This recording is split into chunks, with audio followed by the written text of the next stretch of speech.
Your husband. His profession's not listed. Any family changes we should be made aware of? Any plans on extending the family? I'm sure we will at one point. Not immediately, like right now. We got a spot at the Womb Center. That is so wonderful. I'm so happy. There we go. There's our little fellow. Hi. Now, we encourage you to bond with your pod. The movie begins in a not-so-distant future in New York City, where technology has become seamlessly integrated into daily life. Rachel is introduced as a successful businesswoman married to Alvy, a botanist. She works in a tech-savvy environment with AI assistants and holographic meetings. One day, while at work, her boss beckons on her to come into her office where she asks about any family changes with Rachel, as they are considering her for a promotion, but Alvy's profession is not listed. Rachel explains that Alvy is a botanist and studies plants, making it obvious to her boss that she is the primary source of income in their family. Rachel is asked if she plans on having kids, but she replies with a maybe, in the nearest future and not immediately. Her boss informs her that the Womb Center company has just been added under their corporate umbrella and offers to make a down payment for Rachel if she decides to go down that road. She re-emphasizes that the company just wants to retain the best and brightest women, especially since Rachel is having a fantastic year at the company. Later, Rachel is notified of an opening at the Womb Center and is advised to put a call across, which she does much later during lunch. She speaks with Rebecca at the Womb Center, and a tour is set at Thursday 10 a.m. While at it, she makes payment to secure her spot. Alvy is seen conducting a tour of plants for a group of students.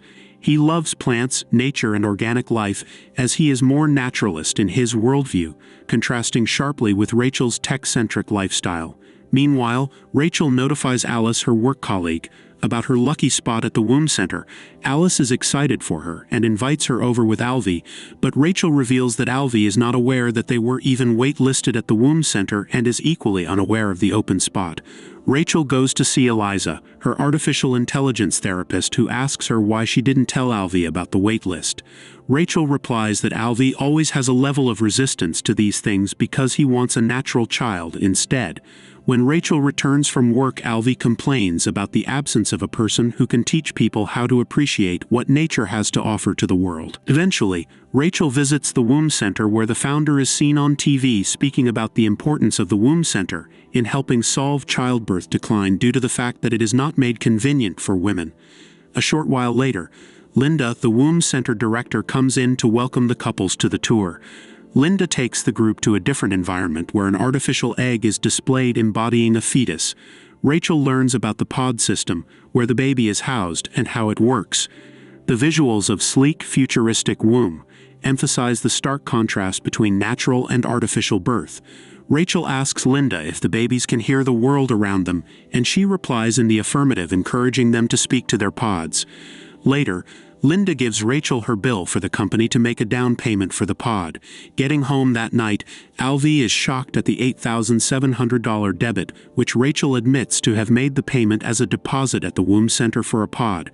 Alvy is surprised at the information because Rachel did all these without sharing with him. He didn't know about the wait list, pod, and even the tour of the Womb Center. He isn't happy about being excluded from the decision-making process of having a baby, but then the couple resolve the issue. The following day, they go over to visit Alice and Ben, who already have a pod. Alice lectures them about the convenience enjoyed when one has a pod to house a baby instead of a woman. Alice continues to convince Rachel and Alvy to adopt the pod idea. On their way back home, not a word is shared between them. At home, Alvy states that they need more time so as to avoid making a decision under pressure. Rachel recommends that Alvy should go and see Eliza, her AI therapist. At first, he refuses to see Eliza because she is not human, but later, he goes into a session with the AI to consult it about the decision on how to make their child. He states that he doesn't trust Eliza can help because she doesn't have a consciousness and is not qualified. Eliza says she is lucky not to have a consciousness because it comes with grim companions such as fear, anxiety, awareness of death, and more.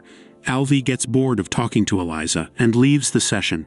He tells Rachel that the session was awesome when in fact it wasn't. At dinner, he asks Rachel how important her promotion is to her, and she says it's not as important as having a baby. They talk about how far evolution of humans have come to the extent of having babies in eggshells. Rachel suggests that they forget about the pod, as she is tired of arguing about the issue. They make love that night, and after that, Alvy agrees to have a pod baby with Rachel, and this excites her.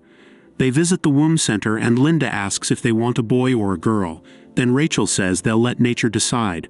The couple sign the agreement. Rachel's ovum is extracted, and so is Alvy's sperm.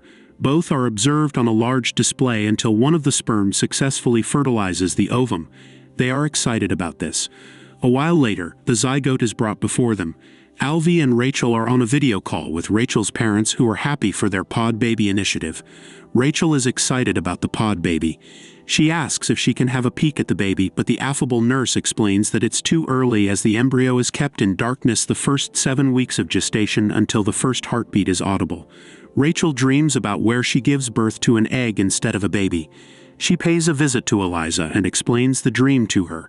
She wants Eliza to interpret the meaning of the dream, which Eliza explains as a validation for her decision to choose the womb center. After some weeks go by, the couple meet with Linda to hear the first and continuous heartbeat of their pod baby. They are advised to take the pod home for 2 weeks after the 6 months period of gestation. The couple take a sneak peek at the forming baby, which is yet to assume human form. Rachel designs a room for their incoming baby. Alvy goes to get a touch of an olive tree to keep inside the baby's room, but she doesn't seem happy about this, saying a hologram version would be better. Alvy takes the plant away. He is shocked to see the pod at home, then Rachel reminds him that it's their home period. They take the pod to the bedroom. Later, while moving the pod, it almost jumps off Alvy's hands, then he hands it over to Rachel. They go to bed only to jump back out when they hear sounds coming from the pod.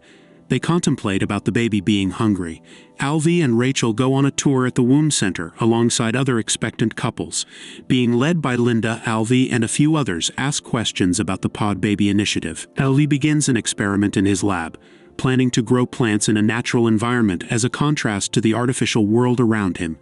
He hears the sound from the pod and goes over where he sees the baby much more formed than previous times. He attempts to put on a strap meant to carry the pod and does so successfully. Sometimes he takes the pod outdoor to have some fun, reads bedtime stories, and so on. The couple goes to see Eliza, and during the session, Alvy accuses Rachel of prioritizing convenience and career over the authentic experience of childbirth. He expresses his frustration with the pod pregnancy. There is an intense moment between them as a widening rift is observed between them. Rachel defends her decision, seeing the pod as a means to balance her personal and professional life. Something awkward happens. Rachel takes the pod baby to work as everyone stares at her in bewilderment. Alice confronts her, saying she shouldn't have brought the pod to work because it is seen as a distraction and kind of embarrassing. Alice then takes the pod away and keeps it alongside other pods owned by several workers in the company. After a workshop at the womb center, the couple return the pod to continue the pregnancy period. Rachel has a dream where she has a baby in her arms on the beachside. She wakes up extremely excited and suddenly fancies Alvy's idea of keeping the olive plant in the baby's room, to his greatest surprise. At work, Rachel's boss calls her in, saying that they observed a change in her productivity levels at work. She agrees to being distracted but not depressed. Linda sees them again, informing the couple that it's just a few more days to go for the due day of the delivery. Alvy makes away with the pod from the womb center after Linda told them that the pod would have to be kept with the center for longer than the delivery due date, which is supposed to be on Wednesday the following week. The couple escape to the countryside, where they reside in a cabin. One day, the baby gives a sign of wanting to come out. This gets them agitated as Alvy breaks the pod open, revealing a baby boy. They seem happy with the birth of their child, but there is a lingering sense of loss for Alvy, who feels like they missed out on the real human experience of pregnancy, revealing an uncertainty about their relationship. Don't forget to subscribe and hit the notification bell to stay updated on new content. Thanks for watching.